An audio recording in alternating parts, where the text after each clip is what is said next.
How's it going, neighbors? This is Ed here with etrailer.com, and today we're going to check out the Yakima OverNOut 180 on our 2023 GMC Acadia. Now, adding an awning to your vehicle is going to allow you to have plenty of shade and coverage from the elements while still being able to minimize how much you have to pack with you. So let's take a closer look at the OverNOut 180 and see how well it fits on our Acadia. Now, as far as the way this guy fits on our crossbars, I have the Yakima JetStream.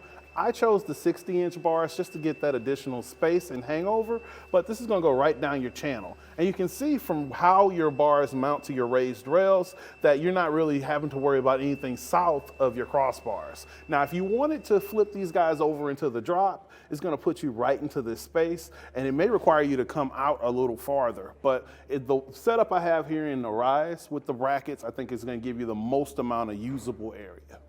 What holds the OverNOut in place is actually the tension from the strap system that you have. You're gonna have a buckle clamp here that are gonna have 2 hooks, and you're also gonna get a packet of guy wires and stakes that are attached to the outside. So in windy environments, you can get your poles down and tie it down. Well, if it's a nicer, less breezier day, you can remove your legs altogether and take advantage of the fact that this guy is freestanding as well.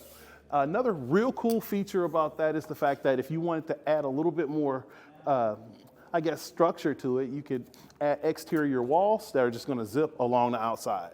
The OverNOut is super versatile, so you can set it up on the driver's side like we have now, or you can throw it over on the passenger side, and it's gonna allow you to set it up either way. If you go with the 270 OverNOut, that's gonna be specific for driver's side or passenger side, so just pay attention when you're placing your order. Having an awning like this is going to help solve the issue of just making sure you have a comfortable spot to sit back and make memories, because that's why we do all of this stuff, to make memories. And we would love for you to send a photo of your setup and how you're using the OverNOut. Now, as far as installation, super easy. I'm going to walk you through it. Let's go ahead.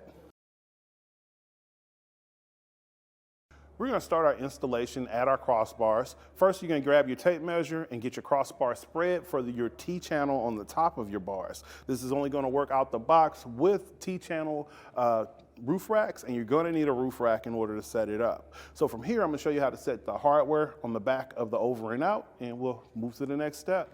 Here's the track I was talking about right here, and you're gonna have 2 rubber stoppers right at the end. You can just work that out with a tool. It's just a little rubber stopper. Then you're gonna take your hex head bolts, and you're gonna have 2 on the top channel, 2 on the bottom channel.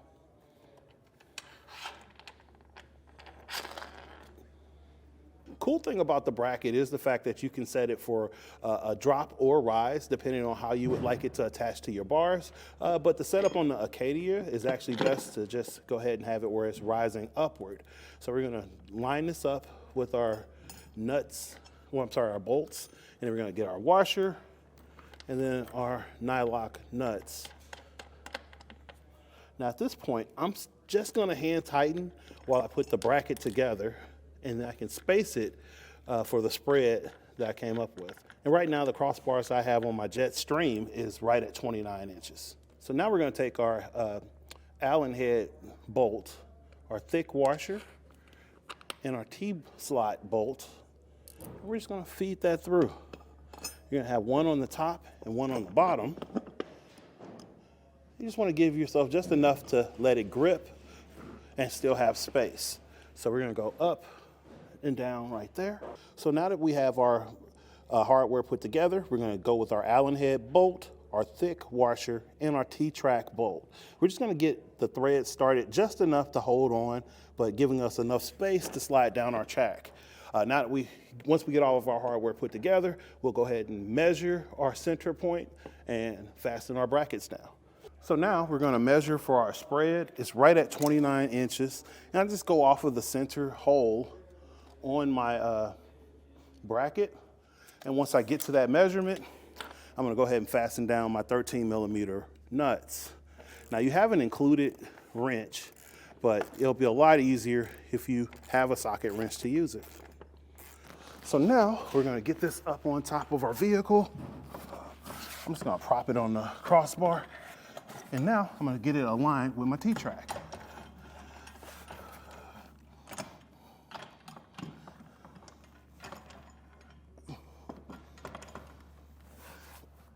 If you have a second set of hands, that would definitely make it a little easier, but you can see it's completely manageable going by yourself. And right here, I actually hand tied it a little bit too tight. And just to show you, you just loosen this guy up just so you can get a little bit more clearance on that channel. And now you're able to just slide right along your channel. So once you have the brackets level to a point where about even with the crossbar, and you have clearance for your zipper, you can go ahead and fasten down your Allen key, bolts on the top. And now I'm able to get that last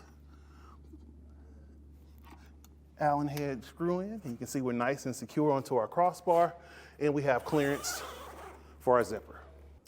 Now that we're installed, the over and out is just going to ride on the exterior of your bars. And one of the coolest things about this is once you get it set up originally with your measurements, all you have to do is just loosen it up, slide it off the T-track, and you can store it as it is. So that makes it super easy and flexible across different vehicles. So again, this has been a look at the Yakima over and out 180. Have a great day.